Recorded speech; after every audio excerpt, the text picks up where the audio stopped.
السلام عليكم، ازيكم عاملين ايه؟ يا رب تكونوا بخير. قبل ما نبدأ الفيديو هنصلي على النبي عليه الصلاة والسلام. اهلا بكم في قناتنا المتواضعة وصفات على قد الايد. اهلا وسهلا بكم من بره مصر ومن خارج مصر. يا ريت يكون الفيديوهات اللي احنا بنعملها بتعجبكم وبتنال اعجابكم دايما. احنا النهارده هنعمل معاكم حاجة تبقى خزين معاكي في التلاجة او في الفريزر من السنة للسنة. الفلفل اليومين دول في السوق اسعاره حلوه، يعني الفلفل الاحمر ده ب5 جنيه، انا جايباه ب5 جنيه في السوق. بنعمله هريسه، بنعمله زي الصلصه كده، هريسه معاكي في التلاجة بيبقى جميل. الفلفل الاحمر ما شاء الله حلو اهو. بجيبه وبفضيه. جبت كيلو، عاوزه تجيبي بقى 2، عاوزه بيبقى حلو اما بتحط منه بقى معلقه على الصلصه، في صلصه مكرونه، صلصه محشي، صلصه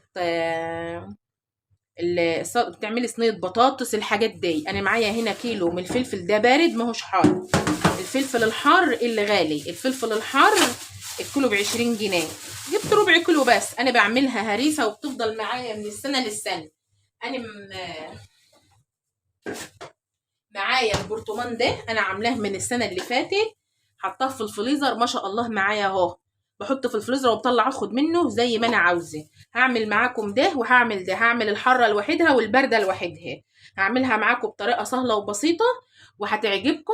هنغسل الفلفل بتاعنا بقى وننضفه تنظيف حلو. الفلفل البارد بالذات لازم هتغسليه غسيل حلو. وهعمله معاكم، انا مش هعمله في الكبه، انا ما بحبوش في الكبه، ببقى مقطع كده معايا وبيبقى صارد ميه. انا هغسل الفلفل بتاعي، خدكم معايا هنا اهو. الفلفل بتاعي هيتغسل غسيل حلو ويتنقع ويتغسل حلو علشان ما يبقاش فيه من جوه، وتفتحيه وتنضفيه. ده الفلفل البارد هنغسله غسيل حلو وننقعه في شويه خل علشان الميكروبات بقت او مرشوش او اي حاجه. بيتغسل غسيل حلو الاول وبتنقع. من الحاجات اللي فيه دي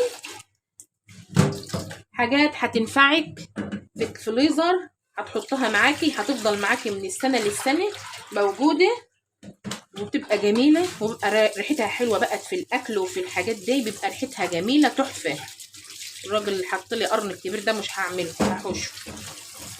هنغسل الفلفل بتاعنا غسيل حلو. بس يا ريت كل اللي بيتفرج على الفيديو بتاعنا اللي مش مشترك يشترك ويعمل لنا ويفعل زر الجرس عشان يوصل لكم مننا كل جديد.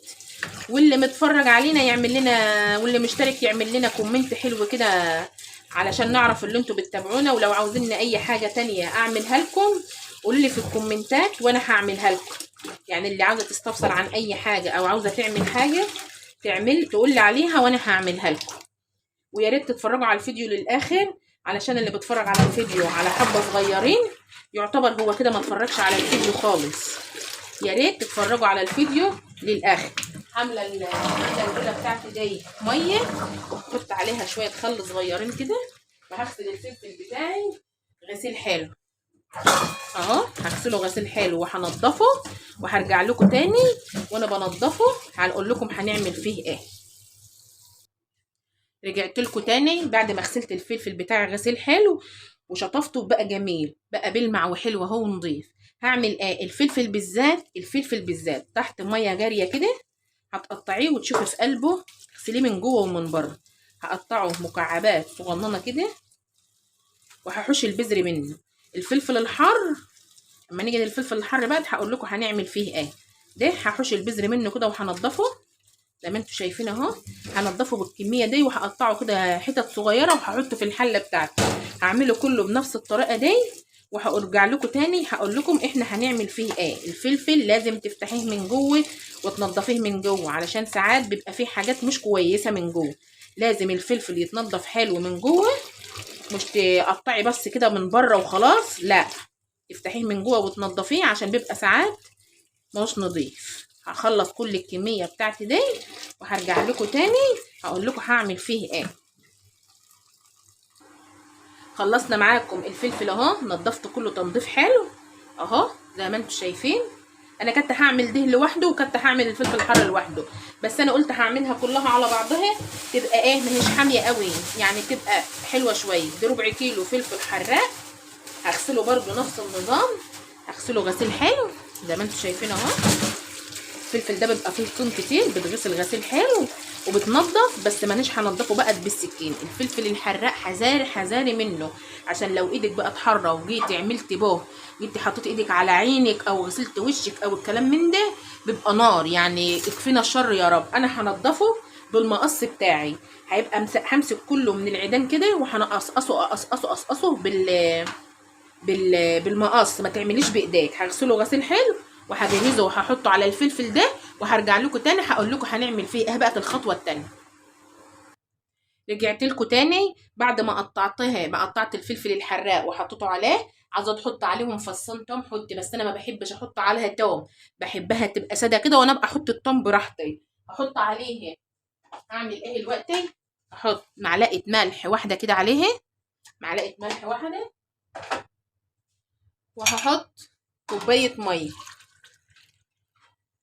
كوبايه ميه اهي، هحط كوبايه ميه كده وهرفعها على النار. اول ما تغلي هوطي عليها خالص، وهسيب الفلفل بتاعي ده يستوى تماما. يعني هيقعد على البوتاجاز قول نص ساعه، هسيبه لغايه ما يستوي خالص واوطي عليه يتسبك زي ما يكون انت بتعملي طماطم كده عاديه.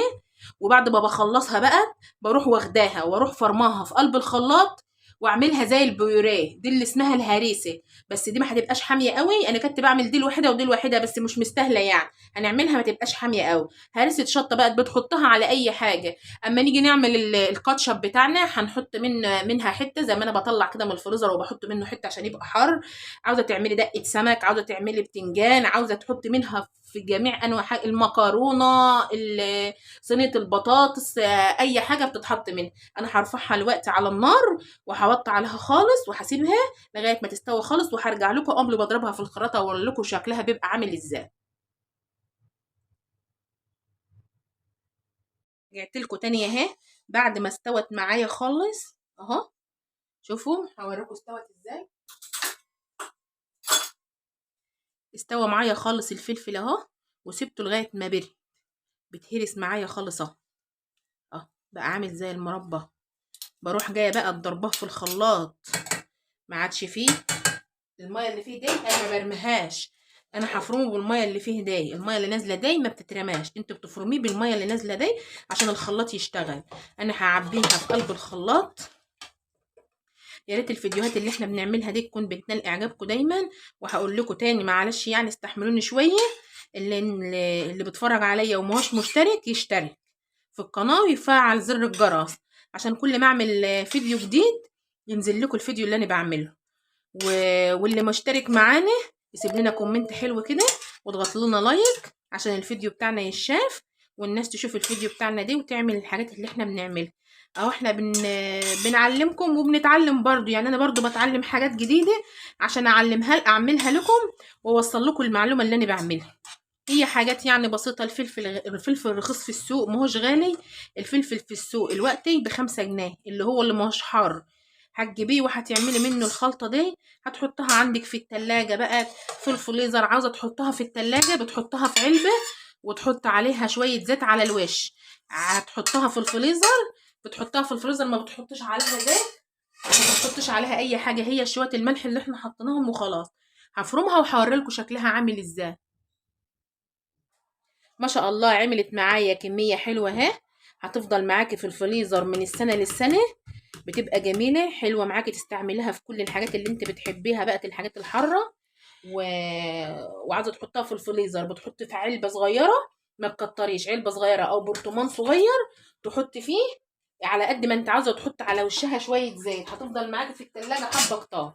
احنا بنعمل لكم وصفات سهلة وبسيطة. يا ريت الحاجات اللي احنا بنعملها دي بتعجبكم، ويا ريت تدعمونا بقى باللايك وبالاشتراك. والسلام عليكم ورحمة الله وبركاته.